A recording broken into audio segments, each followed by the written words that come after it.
Oke guys, welcome back. Ketemu lagi di sini.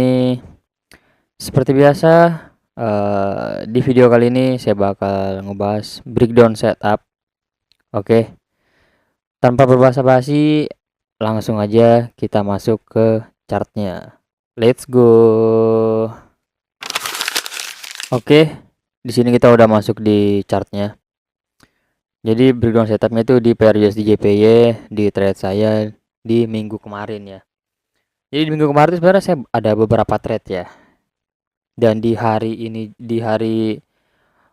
waktu saya trade di USD JPY ini juga itu saya trade-nya ada di BTC juga ada ya. Di minggu kemarin tuh intinya ada beberapa trade di BTC ya. Cuman nggak bakal saya share juga untuk breakdown setup dari BTC ya. Karena emang itu salah satu fasilitas juga metodenya yang ada di komunitas. Jadi itu khusus untuk yang ada di komunitas ya. Dan juga kemarin USD JPY ini ya seperti biasa saya itu selalu adakan gimet ramean setiap minggu itu di luar private ya.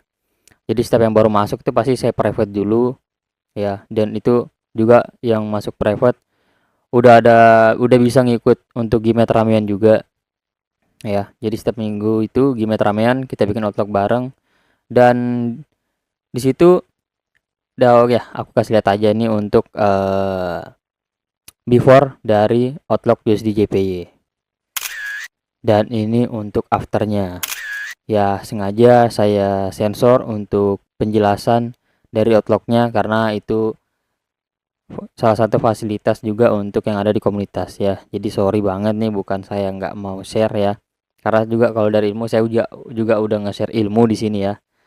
Jadi ya buat kalian kalau ingin fasilitas lebih ya, pengen lebih maksimal trade-nya ya, silakan aja gabung di komunitas ya, karena slotnya itu masih ada tinggal 5 slot ya.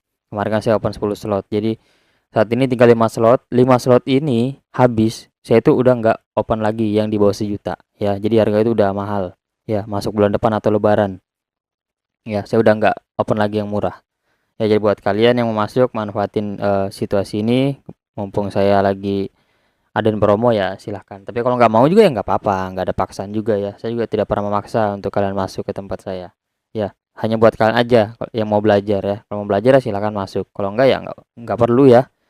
Oke, langsung aja di sini saya jelasin ya untuk USJPY. Nah, kita lihat strukturnya di sini. Awalnya dia itu bullish ya. Higher high, higher low, higher high. Sorry, higher low, higher high, higher low, higher high ya. Suka kebalik-balik ya. Di sini ada break of structure ya. Sorry, ini high-nya, ini untuk break of structure ya.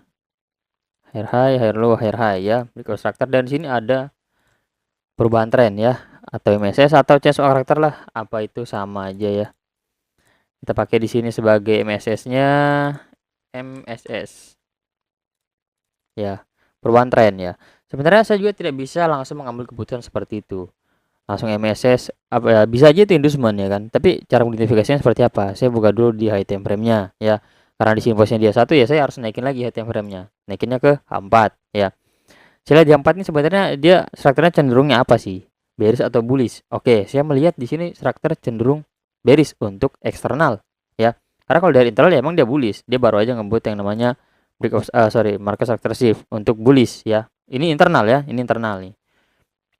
Tapi kalau kita lihat dari struktur eksternalnya, di sini cenderungnya bearish ya, cenderungnya bearish ya. Lower high, lower low, lower high, lower low ya kan. Struktur eksternal cenderungnya bearish ya.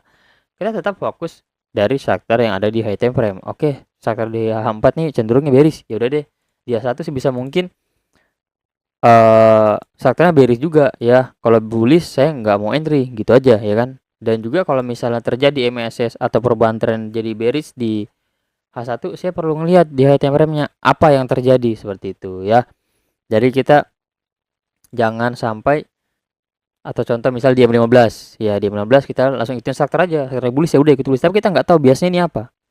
Kita harus tahu dulu biasanya apa. Sama di SJP kita harus tahu ini biasanya apa ya.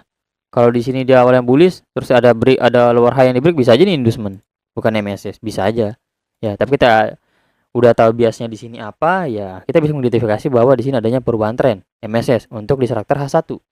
Seperti itu ya.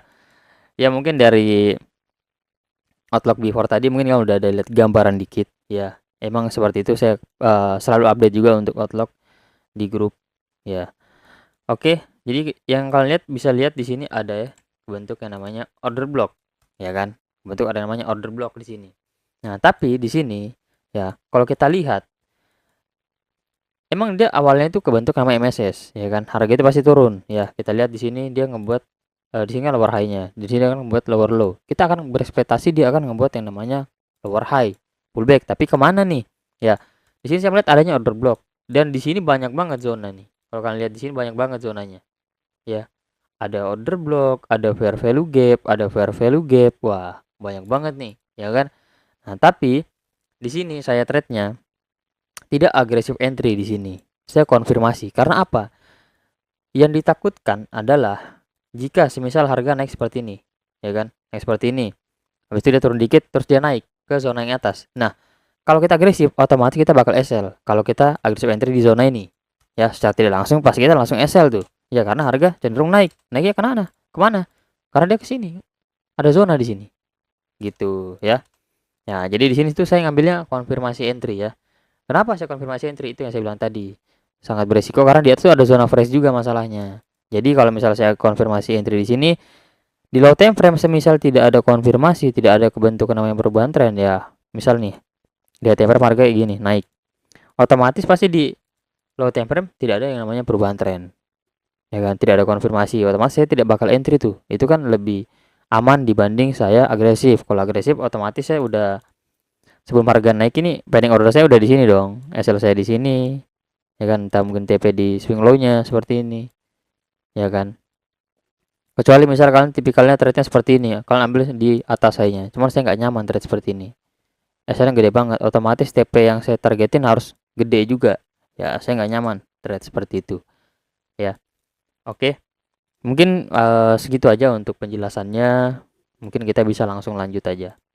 Nah, kita udah dapat nih untuk zonanya order block di H1.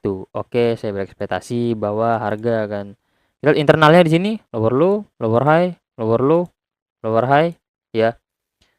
Kita nggak tahu nih dia bakalan langsung break untuk di sininya atau tidak. Ya kan? Bisa aja dia masih turun dulu ke bawah sini, habis itu dia naik seperti ini, bisa aja. Ya kan? Bisa aja dari sini dia langsung naik ke atas, bisa aja juga seperti itu ya. Jadi awalnya saya berekspektasi bahwa di internal ini high yang ada di sini sebagai inducementnya ya. Kenapa sebagai inducement? Ya, pasti para retail trader itu banyak yang bakal ngebuy setelah ini break lower high-nya ya. Padahal itu bukan sebagai perubahan tren. Bayangkan itu adalah inducement ya. Jadi kita harus bisa membedakan di mana inducement dan di mana MSS ya. Dan juga untuk materi masuk lagi untuk materi liquidity itu kan kebetulan banyak banget yang nanya di komentar. Jadi untuk materi liquidity itu sebenarnya udah dari berapa lama ya? Mungkin udah 2 apa sampai 3 minggu udah saya update di komunitas. Jadi emang lebih duluan tuh yang ada komunitas. Jadi itu juga salah satu kelebihan kalau kalian masuk di komunitas. Materi itu lebih cepat update-nya. Gitu guys, ya. Oke. Jadi kita langsung lihat aja di sini. Ya, intinya kita ada zona di sini, kita akan melakukan konfirmasi entry jika harga ini masuk. Ya. Lihat oke, harga turun lagi ya. Yang penting namanya di sini break of structure ya untuk internalnya. Di sini break of structure, sini lower high dan sini lower high. Ya, lower high yang terakhir saat ini berpindah di sini. Oke, kita push yang di sini ya. Jika ini di break ini sebagai inducement dan ini wajib banget diambil. Ya, ini wajib banget diambil. Kenapa? Ya harga kan harus naik ke sini. Secara tidak langsung itu wajib diambil dong. Ya, gimana caranya harga masuk ke sini kalau ini tidak diambil? Itu aja logikanya ya. Oke, kita melihat di sini dia langsung break ya. Di sini kita melihat dia break. Ya. Ini sebagai inducement ya. Tipuan para retail trader ya, biar dia berekspektasi bahwa di sini perubahan tren ya kan. Akhirnya apa? Dia buy di sini mungkin di supply di demand ini ya, di demand ini ya, atau di demand ini dia nge-buy. Wah, setelah dia nge-buy hancur dia ya. Padahal harga itu hanya berekspektasi mengambil area di sini lalu dia lanjut turun. Atau bisa aja ya dia ke area sini ya, para retail di sini nge-buy, dia menempatkan posisi buy-nya di sini karena dia beranggapan itu udah perubahan tren MSS ya kan, TP dia jauh di atas. Contoh misalnya 1/3 di sini, 1/3 nih seperti ini. Padahal apa? Harga naik ke atas ini hanya untuk mengambil zona yang ada di sini. Itulah dimaksud sebagai inducement di sini, atau dia mengambil zona yang di sini. Ya, otomatis buy mereka diambil hasilnya. Ya kan? Nah, itulah pentingnya kita belajar ya. Jadi kalian harus memahami. Jadi untuk bekal market structure doang itu ya emang bagus, tapi ya kalau kalian tidak memahami soal MSS, inducement, breakout structure segala macam ya itu kurang maksimal juga ya. Oke, lanjut lagi. Jadi di sini inducementnya udah kambil nih ya. Di sini inducementnya udah kambil. Kita nunggu harga ini masuk ke area order block di H1 ya. Setelah dia masuk baru kita melakukan yang namanya konfirmasi entry. Oke. Sini saya pakai garis saja ya biar lebih mudah. Sini OBA1 ya, ini sebagai key levelnya.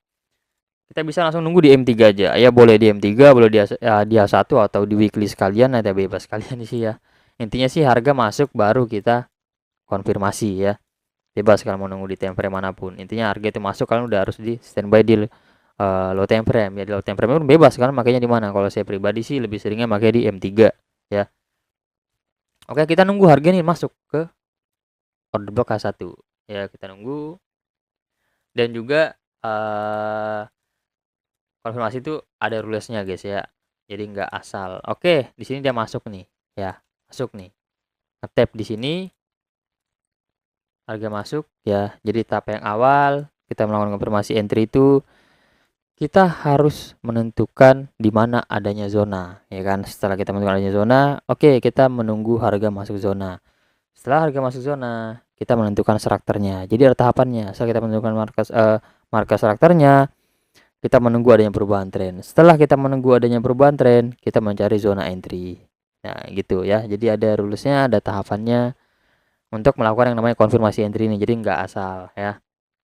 Oke, seperti yang saya bilang tadi, setelah harga masuk, ya rulesnya adalah kita menentukan market strukturnya. Ya kita lihat di sini, ya udah jelas pasti awalnya itu bullish ya karena zonanya di atas. Ya simpelnya seperti ini, zona di atas seperti ini. Ya POI-nya di atas, harga pasti bullish dulu dong naik seperti ini. Ya kan? Begitupun sebaliknya, jika zona di bawah, pasti harga itu bearish dulu di low time frame untuk masuk ke zona. Ya kan? Seperti itu ya. Oke, kita lihat di sini. Higher low, higher high, higher low. Ya kan? Apakah dia ngebuat higher high? Intinya di sini udah kebentuk yang namanya breakout structure. Artinya apa? Jika ada breakout structure berarti di bawahnya ada strong low atau higher low yang valid. Oke, jadi sekarang kita marking ini sebagai higher low yang terakhir ya, karena harganya masih di sini nih. Ya, tapi kalau misal dia naik lagi, pullback seperti ini sudah naik ya kita ikutin lagi, berarti pindah higher low-nya di sini. Gitu aja. Intinya cari higher low yang terakhir. Ya. Kenapa dicari? Ya udah, kalian nonton aja ini, kalian perhatiin ya. Oke, kita lihat lagi. Ya kita mau ini di break ya. Kalau nggak di break ya kita ikutin lagi dia sampai di mana higher low-nya. Lihat apakah dia breakout structure. Ya, kita lihat. Nah, sepertinya hanya sampai di sini. Di sini saya lihat itu ya, saya sempat mikir ini liquidity sweep ya. Seperti ini. Kalau seperti ini kita bisa berekspektasi sebagai liquidity sweep. Ternyata tidak, guys. Ya, kalau kita lihat nih ya. High yang di sini itu harganya 150,182. Yang high yang di sini juga sama harganya. 150,182 terkecuali yang di sini harganya 150,183 ya. Ini ke sini bisa dikatakan sebagai liquidity sweep. Nah, jika adanya liquidity sweep, kita juga bisa menandakan ini sebagai higher low-nya atau strong low yang valid ya. Tuh, tapi kebetulan harganya sama ya udah it's okay, kita hanya pakai yang di sini aja dulu ya. Kecuali nanti di sini dia bakal naik lagi seperti ini. Nah, ini kan breakout structure nih jadinya nih ya kan. Breakout structure ini ke sini breakout structure. Baru kita pakai higher low yang di sini. Seperti itu guys ya. Oke, kita lihat aja. Ya, higher low kita ada di sini ya. Higher low kita ada di sini ya.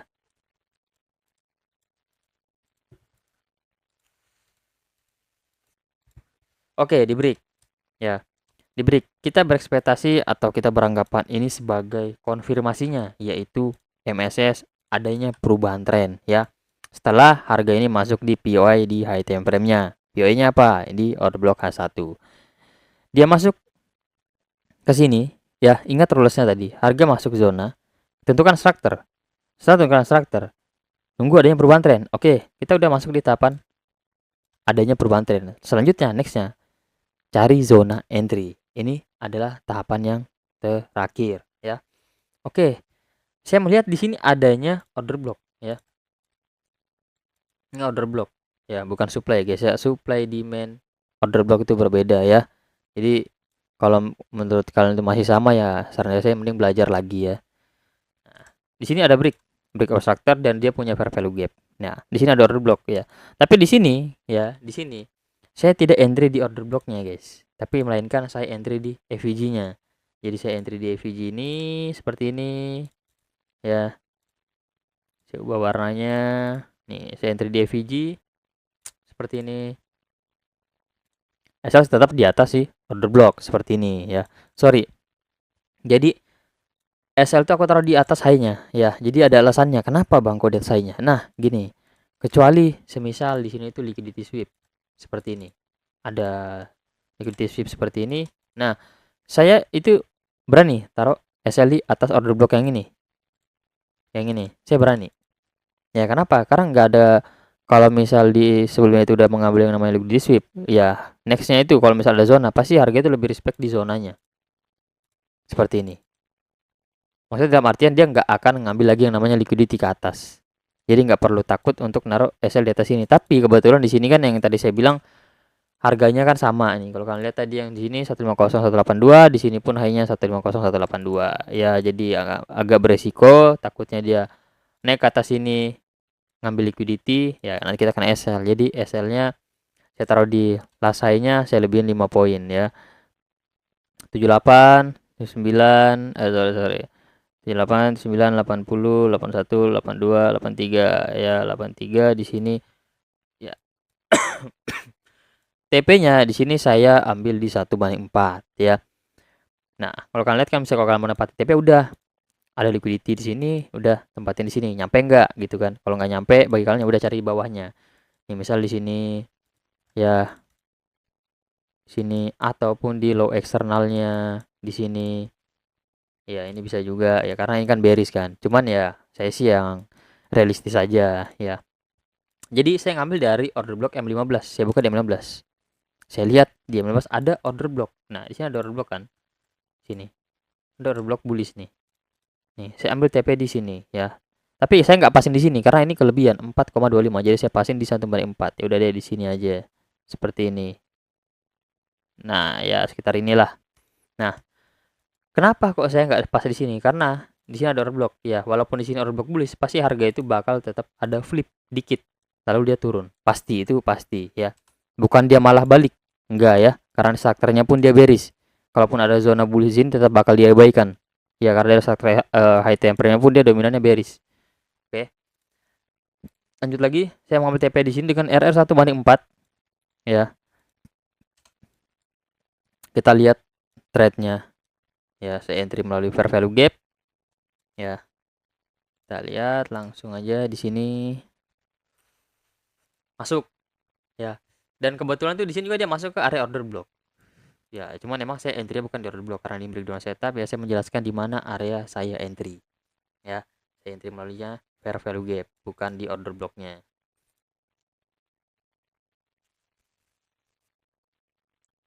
Oke, kita lihat di sini.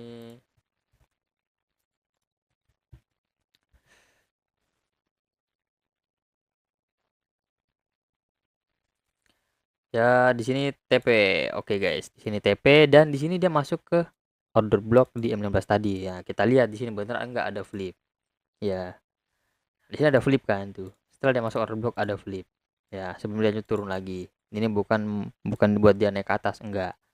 Ya. Jadi saya hanya ambil 1/4 untuk RR-nya. Kita lihat dari high time frame tadi, kita balik ke H1. Nah, seperti ini kan. Ini pun bakal dimakan. Ya, jika benar harga hanya akan pullback di area sini, ya kan. Kalau kita tarik Fibonacci pun ini di area premium zone, ya. Jadi ya it's okay, aman lah untuk kita entry di area ini. Tapi ya yang saya katakan tadi tidak untuk aggressive entries. Ya sebenarnya bukan tidak sih, cuman lebih beresiko aja ya, itu yang saya katakan tadi, karena di atas ada zona. Terkecuali tidak ada zona ya it's okay untuk kita aggressive entry. Seperti itu ya. Dan ini untuk bukti trade-nya. Jadi di bukti trade ini juga ada trade dari BTC ya. Oke, jadi buat kalian yang masuk grup komunitas, saya masih open hanya tinggal 5 slot. Kemarin saya buka open 10 slot, tersisa 5 slot. Oke. Jadi buat siapa yang cepat dia dapat ya. Kalau udah nggak dapat ya udah mungkin nunggu next kapan lagi nggak tahu ya. Oke, mungkin gitu aja, singkat aja untuk video breakdown setup ini ya. Semoga dari breakdown setup ini kalian bisa mengambil ilmunya buat pelajaran buat kalian. Oke ya, dimanfaatin sebaik mungkin. Tapi kalau kalian mau lebih maksimal ya saya mending masuk aja. Oke, mungkin segitu aja untuk di video breakdown setup ini. Mungkin kita bisa next lagi untuk video breakdown setup lagi. Sebenarnya ada beberapa thread sih, cuman ya saya banyak juga, cuman kalau mau dimasukin ke YouTube semua ya banyak banget ya ngeditnya guys, capek guys. Oke ya, mungkin gitu aja guys ya, see you next video, bye bye.